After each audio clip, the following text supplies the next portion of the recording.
Welcome to another episode of the CPG Guys podcast.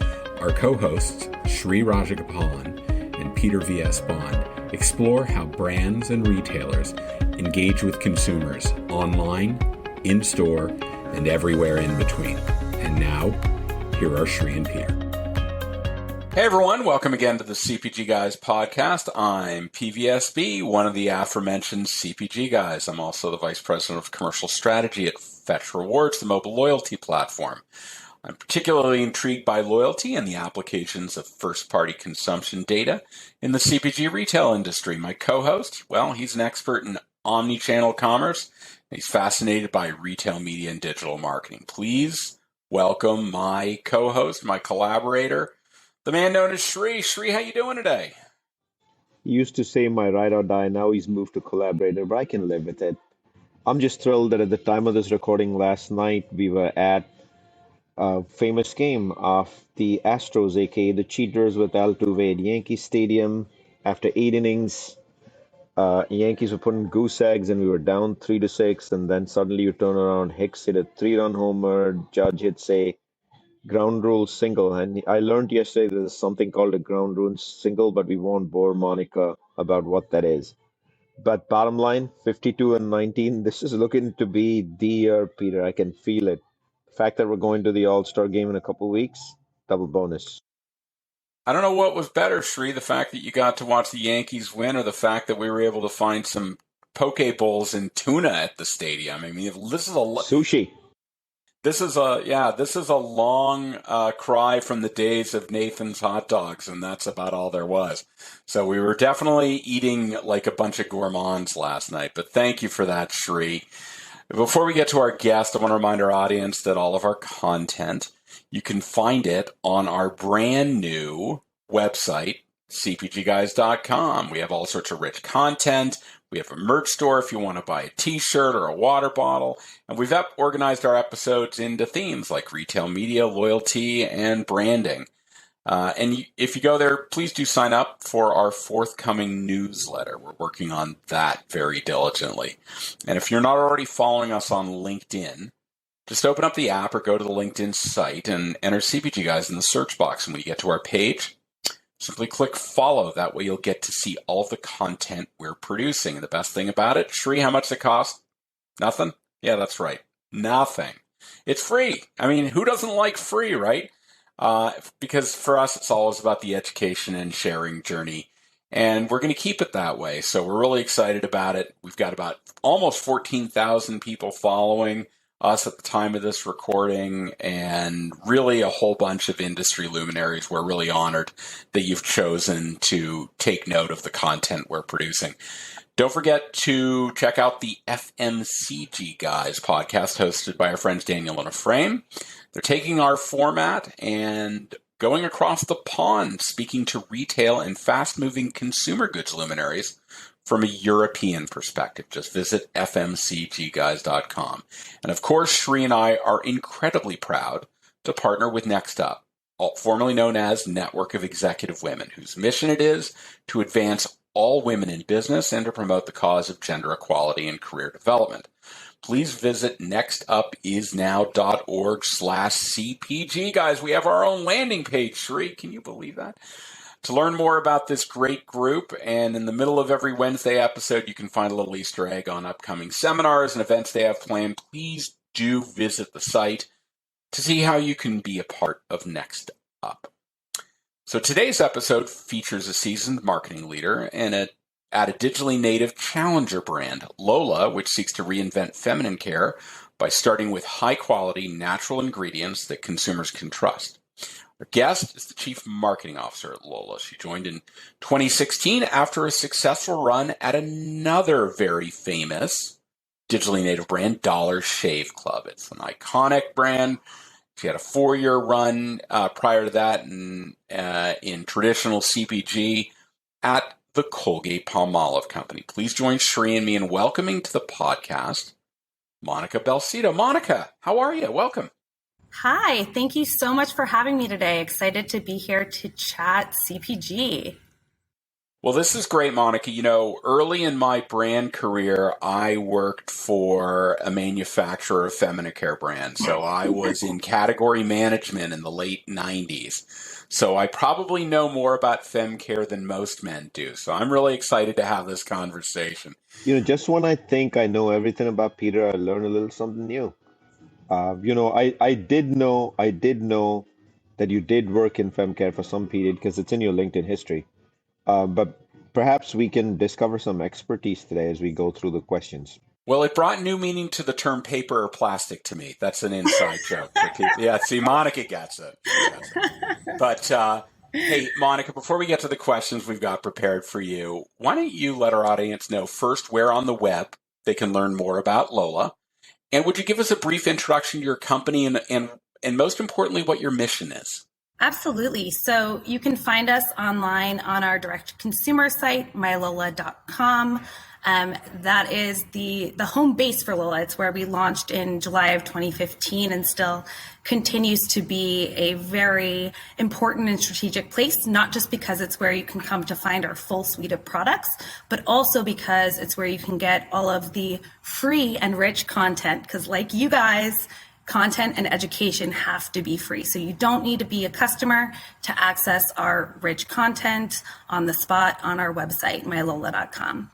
You can also find our products at retailers nationwide, including Amazon and Walmart. So you can check out their .coms as well if you're not into the D2C model. We get it. We don't care where you buy us. We want to be there for our consumer, however they want to shop, where they want to shop, and when it's convenient for them. And then to kind of circle back on your next question in terms of what is Lola and what our mission is. So when we launched Lola in July of 2015, the brand really started to not just deliver on convenience, which the subscription model, direct consumer model absolutely does deliver, but really importantly, deliver transparency in a category where there had not been any. So with the launch of Lola, we asked one very seemingly simple question: what is in your tampon? And the truth of the matter is, because of the way that the FDA regulates the category, ingredients labeling is not a requirement. So on the back of those traditional brands, you would find lists that said may contain.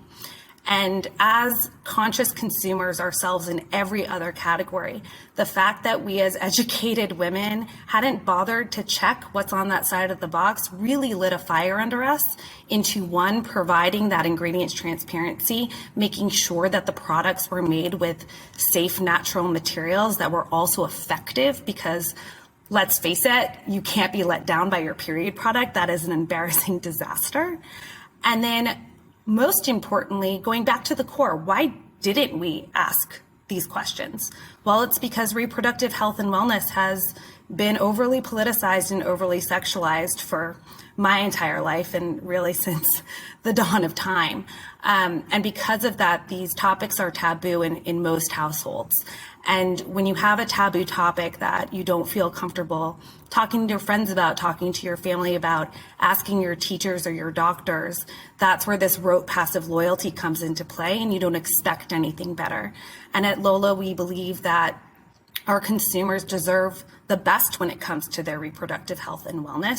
And it starts with ingredients transparency, and it doesn't end there. It then leads into education, communities that offer those safe and open spaces to talk about these topics, because they are universal in terms of an experience of a person with a uterus, a human who bleeds.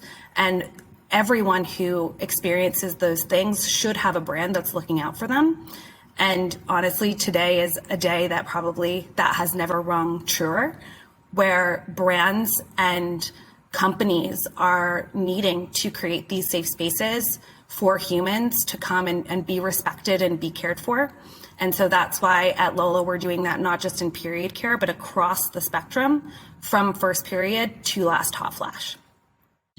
Monica, thank you for that. Shri and I could not concur more. We both live in households where the majority of the members are female in nature, and we could not be more supportive of the cause. For the record, the balance in my household is 4:1. Mine is 3-1, but yes, in any case, I actually got that number wrong, Peter. It's 5:1 because we have two kittens now. that's right. You have two kittens. Exactly. We haven't gotten to menstruating pets yet, but maybe that's on the horizon to the whole family. Put it on the innovation pipeline. All right. So to our audience, I'm going to put a link in the digital liner notes, both to a couple of things. One, to Monica's LinkedIn profile, to Lola's LinkedIn page, and of course the My Lola commerce site. So all of those will be available. No need to write it down. Just open up your podcast platform, go to the liner notes, and click on the hyperlink. It's that easy. So you can follow along while you're listening to our conversation. Why don't we kick that off then, Monica? I'll do the first question and then pass it over to Shri. But it would be helpful for you to walk us through some of the pivotal points in your career personally, moving from a really scaled multi-brand manufacturer like Colgate-Palmolive to this, infamous digitally native startup, Dollar Shave Club. What was exciting? What took adjustment? And ultimately, what drew you to Lola? Yeah, sure. So, Colgate-Palmolive was the most incredible training ground I could have ever asked for. They truly believe in seeing marketers as general managers and growing them as such. So I had a phenomenal experience with incredible mentors there, primarily on the oral care side, which obviously Colgate is very well known for in toothbrushes, toothpaste, and kids' in the kids actually category. And it was while I was on kids, I got this awesome opportunity to be a little bit rogue and entrepreneurial at Colgate. When Justin Bieber actually signed with our competitor, a very QVC brand competitor, Tooth Tunes. And it went into an in and out at Walmart and suddenly became the #1 selling toothbrush in the country. And I remember the day that the head of North America kind of slammed the Bieber toothbrush on my desk and was like, we have to beat Bieber. And it was at a time where we were actually thinking about moving away from licensing. But long story short, I had no budget. I had to do something and got really scrappy and started attending upfronts and making inroads with some friends in the music business, and ended up getting to co-discover One Direction with Columbia Records and signed them for an undisclosed amount, but one that I could afford with my no-name budget, and essentially launched an entirely new line across the kids' platform. So manual toothbrush, powered toothbrush, and toothpaste within record speed for Colgate. We went to market in under 9 months, got buyers behind us. I helped negotiate the contract to have the boys do posts and all the fun added value marketing, and did some fun exclusives for Walmart. And it really just lit that fire that when pushed, a large corporation can move really fast and nimbly and not just ride the waves of a trend, but create the trend. But it became very clear that that was not going to be the norm. That was an exception to the rule. And it was a little bit hard for me to go back up into the traditional innovation cycle, where we spent a lot of time and money understanding consumers. But by the time it got to the buyer's desk, the innovation had been a bit diluted. The buyers had a lot of the power in terms of trading up the category. And these were typically categories with duopolies and monopolies. And when I looked at what Dollar Shave Club was doing, was they were attacking just that, kind of the frustration that I think a lot of marketers had with this seemingly broken relationship with buyers at the time. It just felt uncollaborative in the wrong way. And what you could do uniquely with direct to consumer was not cut out Walmart's margin of 35%, because believe me, FedEx takes more of that. So this wasn't a cost cutting thing. It really was a place where your shopper, your user, your consumer, and your customer were all one human. And so you could service them without any conflicts of interest. And that really fascinated me. And it's what made me jump to this world of D2C. And I think, what was awesome about going there, tried and true marketing principles stay the same. And what a lot of young D2C companies were lacking were those tried and true marketing principles. Let's get back to the 4 or 5 P's, however many P's you want to count. Let's be disciplined in creating problem solution statements, using those consumer insights and that D2C base as a learning lab to de-risk product launch, but move really, really fast and really quick to deliver on what they really, really want, which isn't a $12 razor. It actually was a $1 razor, which isn't another bell and whistle or a different colored applicator. It's actually delivering ingredients transparency. So really it goes back to what is the consumer's problem in that space? Is it a product problem? Is it a pricing problem? Is it a shoppability problem? Is it an education problem? And then coming up with a product, whether it is physical or digital, to actually provide that solution. Before we go anywhere, let me first tell you, Monica, how proud and honored I am that a brand that actually represents females' reproductive rights and is on a mission to educate. We're honored to have you on the podcast and the CPG guys, that you chose to come to us and spread the mission for Lola Femcare. And for the record, Peter, did you know this is the first time the Bieber has been mentioned on the show? So now I'm looking forward to who else gets mentioned on the show. And I was able to track with everything you said, Monica, because my wife actually now works for Universal Music Group, and my kids are in the full-time in the entertainment business. My daughter was an American Idol finalist 2014, so Wow. I know that model, especially contracting, very, very well, intimately well. So I want to thank you for the answer to the first question, and your sentiment on education is pretty clear over here, right? So in that spirit of education, the first question that came to my mind was, what can you tell our audience about the unmet need that consumers had that Lola jumped right into? And as you build the product portfolio, do you continue to do that? And how was this brand formed? Why Lola? Yeah. So again, kind of going back to the early days, and I can kind of tell the founding story. So Jordana and Alex, Lola's co-founders, came together after Jordana was in business school and saw the subscription model just taking off, right? You could get everything, tie of the month club, beer of the month club, whiskey of the month. And there was something that came every month and we used every month, but there was no subscription product for it. And that is our periods. And as, women who have had periods since we're anywhere from 9 to 16, we would still get caught with either not having the product that we needed in our bathrooms or having the wrong size. And what I mean by that is, we as women, we have all unique flows, and our flows actually change daily. And so one of the first questions we ask when you join Lola is like, what's your mix? And I'm a light super plus girl. But the problem on the shelf was that all of these packs were pre-assorted for people as if, we were one and the same and all needed the same mix for our flows, whether it be just with tampons or frankly, a mix of tampons, pads, liners, cups, period underwear. Over 60% of users aren't just using one type of product. And the way that the shelves and the brands are branded and situated assumes that we use one product in a very, uniform way across the board. So that was first and foremost not true.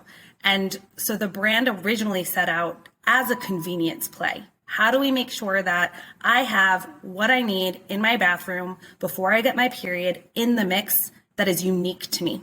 So the first product to launch was organic cotton tampons in a box of 18, and you can literally pick your mix from light to super plus down to the tampon in that box. And every month you can switch it up because sometimes I'm on an airplane and that delays my period and then it's a little lighter. So there are things in our lives, even on an every other month basis, that could change that mix up. So we really wanted to make sure that we were delivering the product solution in a convenient way that mirrored the use case of the consumer. The second thing, and probably the bigger aha moment, happened when Jordana and Alex tried to find a contract manufacturer to make the product. And with that, that's when we all realized, oh my gosh, I have no idea what's in here. And a may contain list is of all of these chemical products. Like, I don't really want that to be in my body, especially not in a place that's as intimate and vulnerable as the vaginal canal. And, with that, went on a mission to find a manufacturer that actually would be transparent in the ingredient and that we could trust it by validating it with gynecologist testing. And so that piece of the mission and the vision of the brand has stuck. And what we did once it was a proof of concept, given 3 weeks, we had a customer in every state in the contiguous US that this is something that women wanted. And again, it's something that they never knew was possible and they never thought about. So it's one of those things that it wasn't a hand race for the community to say, we need this, we need this, we need this, and no one was answering. It was, oh my God, I never even knew that I didn't know what was in my tampon. And now that I've been asked that question, I have to know, and I'm mad. I'm angry that these brands weren't caring for me enough to tell me or to care to create an ingredients list, even if the FDA didn't require it. So the convenience and the transparent, safe ingredient piece was core from the beginning. And then the third kind of trifecta of the brand is access. And when we say access, we mean access to education, access to experts, access to a community that has also gone through the same thing. Because in our consumer insights, when we talk to the women who are already a member of our community, we found that actually it was much more than people who identified as women. We had a massive trans following, because by destigmatizing the packaging for us as cisgendered women, we solved a problem that the trans community actually had too, which was that these boxes were covered in pink. They had twirling tampons on them. They felt like toxic femininity in aisles that were embarrassing to go down. And so even we discovered communities and spaces and places that we were solving problems for that we didn't even intend to, we happened to, but now can advocate for. Thank you for that, Monica. Now I want to get to the heart of what your role is, which is marketing, right?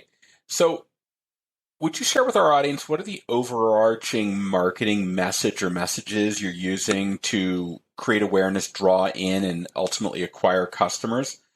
And how do you go about developing your marketing strategy? And lastly, I'll just add to that, based upon the thousands of very highly rated reviews you have on your site that I also see you're sharing on to sites like Walmart.com, user feedback is probably a core resource. Would love to hear how this all plays into the marketing message you're creating.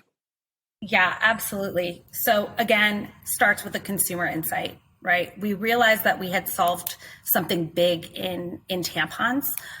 Where else might that same problem solution statement exist, where there's no transparency, that the topic is taboo, and that the solution requires clean ingredients, clear transparency in those ingredients, education, support, and access? And what we realized was that that thread continued across the reproductive health journey. So as we're talking about the first sexual experience or the sexual journey that she has, if we're talking about the first time trying to conceive and that pregnancy journey, what does that look like, and what is that met with in terms of feeling alone, feeling isolated, like you have to reinvent a wheel that should have been solved for you? Looking at incontinence, looking at menopause, it actually gets worse, more isolating, and harder to get access to understanding what is happening to your body, and that it's normal for the most part, honestly. And we're always first to blame our bodies and not the products we're using when it comes to this area of our lives. And so how could we execute and begin to execute on that mission? So, years 1 and 2, round out the period and really make sure that we're providing a holistic experience for period care. And what that meant for the brand was going back to that first moment. And so we actually launched a first period kit, and we wrote a guide to your first period in conjunction with a medical expert in adolescent pediatrics out of Los Angeles, Dr. Lisa Stern, who's incredible and has partnered with us along the way. And when we did that, we solved more problems that we intended to once again. And so it really is just listening to that community, making sure that we have as many touch points for proactive feedback as we can. One of them is reviews, obviously. Another is help at My Lola. We also opened up an Ask the Expert portal, particularly given today's news. We've launched an exclusive email, experts at mylola.com, for any of those who don't have access to reproductive healthcare that they deserve. Please write in. Again, experts at mylola.com, and we're there for you to help guide and find those resources where we can. And that's really what leads the product roadmap and the marketing roadmap. So when we need to round out periods, it goes back to that question, do you know what's in your blank? And that starts and unlocks the conversation. And with that, it allows us to introduce why clean ingredients are important and the benefits that it has without trading off in performance. So it really gets back to kind of that core product messaging at the baseline. And then on top of it, from a brand, the fact that we don't look like the period brands before us allows us to transcend beyond periods into these other categories.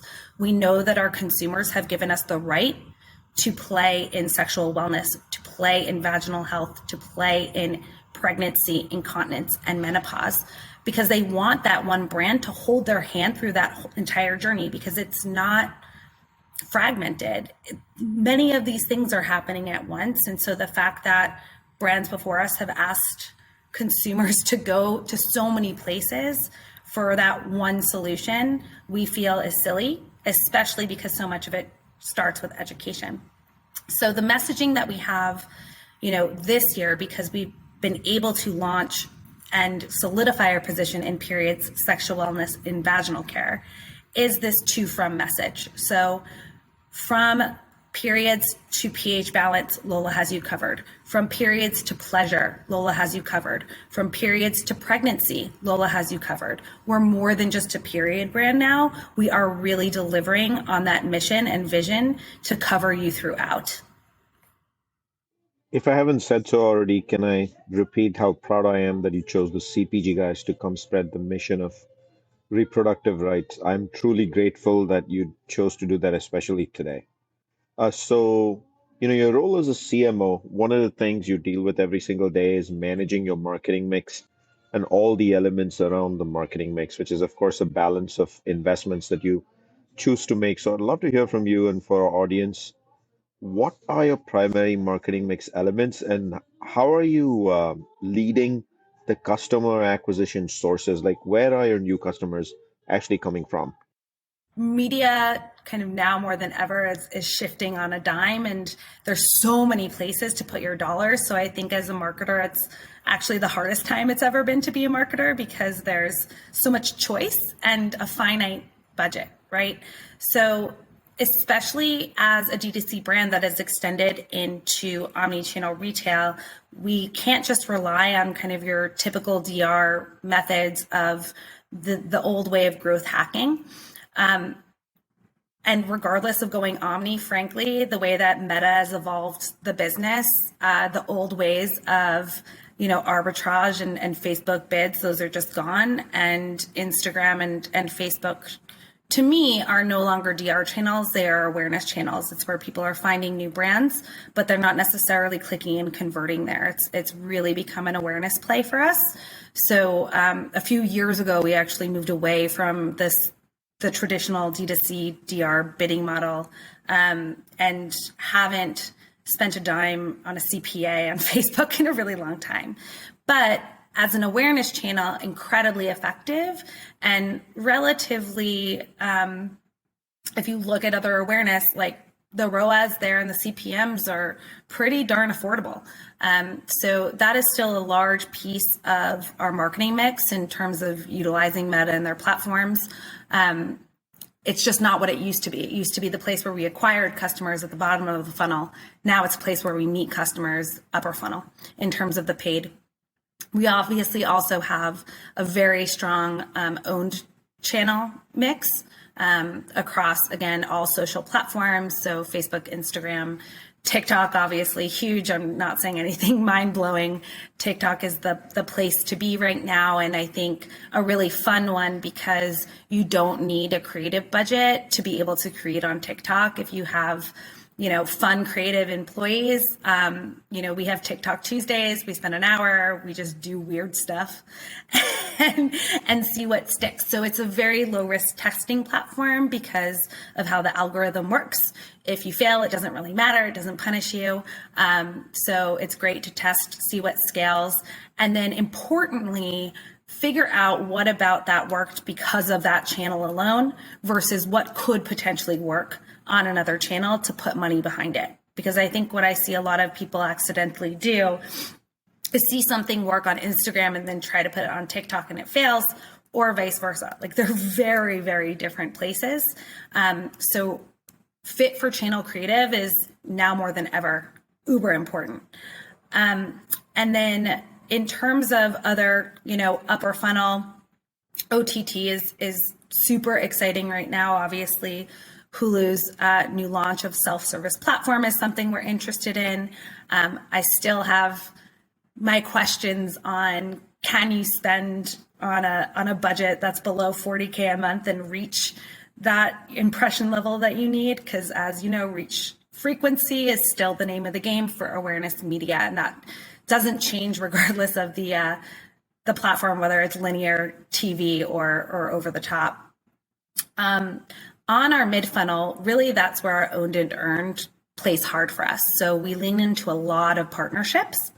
In particular, we have exclusive representation at Equinox for period products in Equinox bathrooms. That's a great kind of full funnel, where it's awareness of Lola to begin with, they try it and then they buy it. So making sure that we're in as many bathrooms as possible is key for us, and something that, our category can uniquely lean into as a really great place to drive that full funnel play. And then from a DR perspective, honestly, right now it's all about Google. We'll probably open up for some other testing, whether sampling can start to make sense again, but Google is the tried and true DR, and that's where we'll stay. I want to remind our audience that today Shri and I are speaking with Monica Belsito, the Chief Marketing Officer at Lola. Well, that's terrific, Monica. This is very helpful. A couple more questions for you.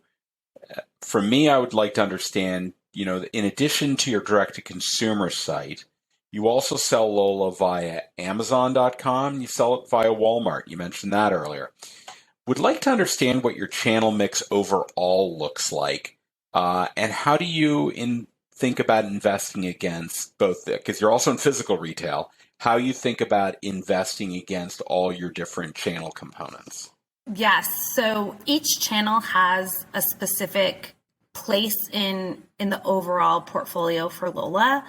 At this point in time, D2C is truly the learning lab. I think, we've all seen, CPAs just skyrocket. And so long gone are the days where you can just acquire someone for $22 blended. It costs a lot of money. And while we've done tremendous work to grow our AOV as our portfolio has expanded, we've 3x'd since launch. That's no easy feat.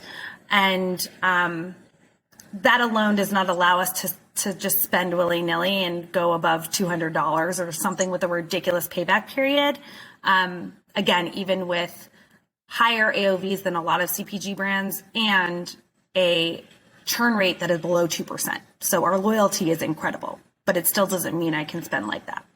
So D2C is the channel of connection, and retail is now the channel of growth and scale. So our mix currently is 50-50 from a top line perspective, D2C to retail. Going into next year, the weight will probably start to lean more into retail as we look to ACV growth as the primary growth driver of the top line of the business. You just referred to retail being one of the primary channels of growth, and two such retailers right up there on the mix that can make a difference for you and for brands in general are Amazon and Walmart. So, how does your role of CMO intersect with Amazon Ads, Walmart Connect, and play into your channel marketing plan? Do you guys do this yourself, self-service, or are you using any Amazon and Walmart ad agencies or third-party management platforms? And what would be your advice to others in the same path? Yeah, sure. A lot of questions packed into one. In terms of my role directly in the management of all of the dollars spent on what we call retail media networks, that is all part of my job and my budget. So I partner very closely with our sales team and the heads of each of those channels. So we have someone internally who directly manages Amazon. We have someone internally who's obviously managing the other brick and mortar first retailers that have .com components. So at the onset of budget season, I work with them to understand the goals and carve out a part of the marketing budget to service those on-platform channels, in addition to actually Ibotta, I will mention, because Ibotta and Walmart have that tight connection, and it works so well to drive trial. I also manage the DFSI budget, which primarily is through Ibotta. And we internally, in terms of hands-on keyboard, we actually have a partner that we work with and love and could not do jobs without. We have a specific Slack channel so that we can pivot on the daily in terms of our targets. So for Walmart and Amazon specifically, the brokers that we work with, because we also work with a broker network, versus having an internal sales team that services kind of everything that would not be tenable for the size of our business. And if anyone is launching into retail as a direct consumer brand, highly recommend the broker model to launch with, especially because so many of them can also provide expertise in the media hands-on keyboard side of things, as well as advertising strategy. So we decision in-house, but rely on our partners to execute. I'm going to close out our questioning here, and this has been really wonderful, Monica. Thank you for taking the time to detail this. I will mention, you mentioned a couple of acronyms. We like to break those down before I ask the last question. AOV stands for? Average order value. And OTT stands for? Over the top, but most people know it as, Hulu. Non-linear television. Yeah, we just find with our audience, breaking down some of those and bringing them along helps them understand, and they don't tune it out. So thank you for taking the time to do that. Oh, totally. So my last question to you, this is really looking towards the future. Where are you looking to innovate with Lola to grow your business? And also, you're already in some strategic retail, grocery, brick and mortar retailers. Should we expect to see you move into other physical retail channels in short order? Yes, absolutely. So we actually just launched our period care into Walgreens last month. So that's super exciting since drug is obviously a critical channel for our category. And that, again, is where the growth is going to be. So I would say to folks, definitely expect to see us on more shelves in the near term, likely starting with our core and then extending outside of it. So our core to us means period care first, and then expansion into sexual wellness and vaginal health. Because for us, again, we really want to make sure, and our retail partners really love the fact that we are thinking about this, how our consumer is shopping it and experiencing it and using it.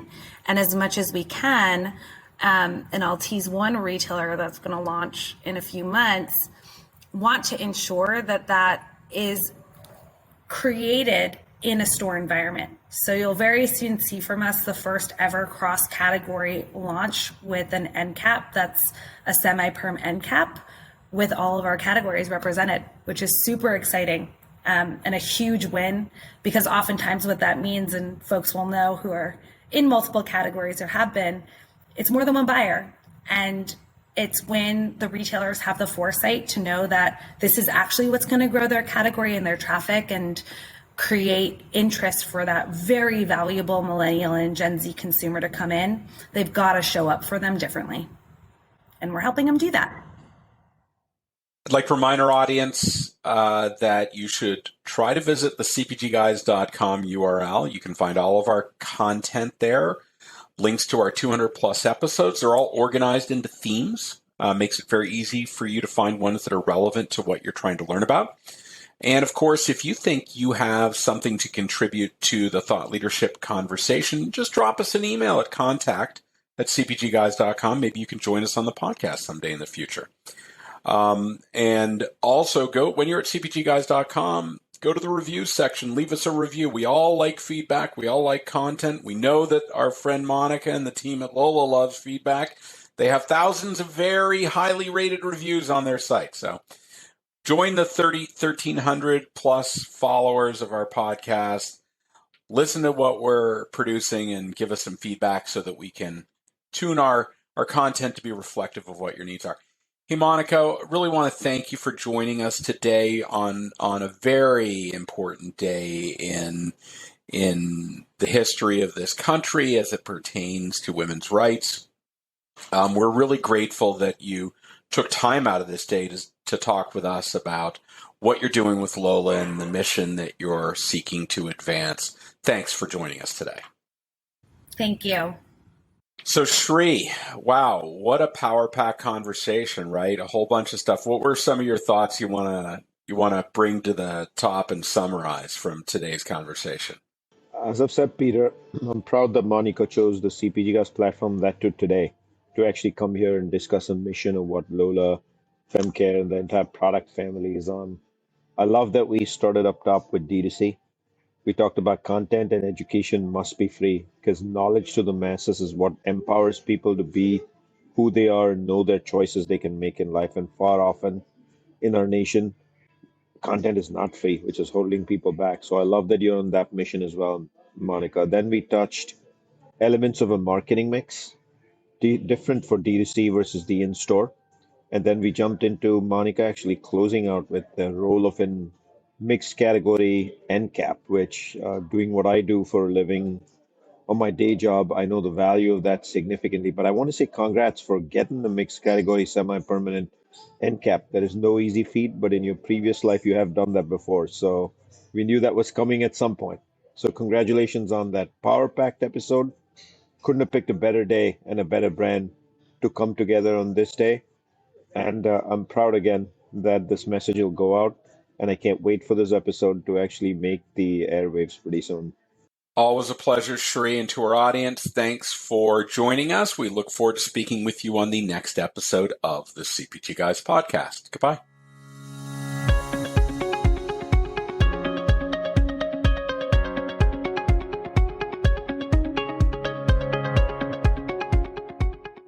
The content in this podcast episode is provided for general informational purposes only. By listening to our episode, you understand that no information contained in this episode should be construed as advice from CPG Guys LLC or the individual author, hosts, or guests, nor is it intended to be a substitute for research on any subject matter. Reference to any specific product or entity does not constitute an endorsement or recommendation by CPG Guys LLC.